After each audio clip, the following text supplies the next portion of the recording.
प्रशान्तमनसं ह्येनं योगिनं सुखमुत्तमम्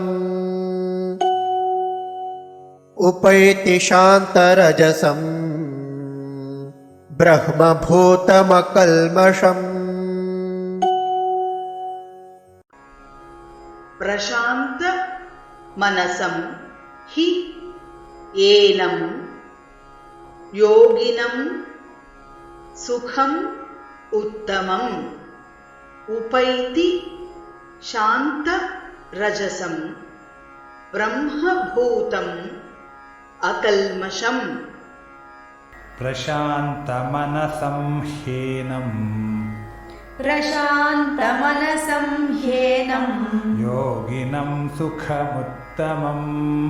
योगिनं सुखमुत्तमम् उपैति शान्तरजसं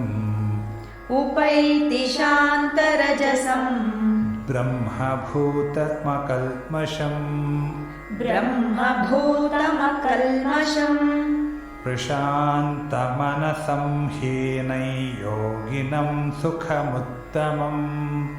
प्रशान्तमनसं ह्येनं योगिनं सुखमुत्तमम् उपैति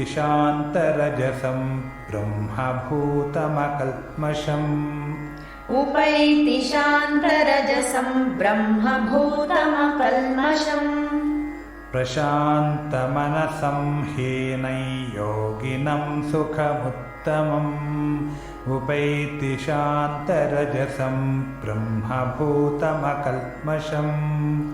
प्रशान्तमनसं ह्येनं योगिनं सुखमुत्तमम् उपैति शान्तरजसं ब्रह्मभूतमकल्मषम्।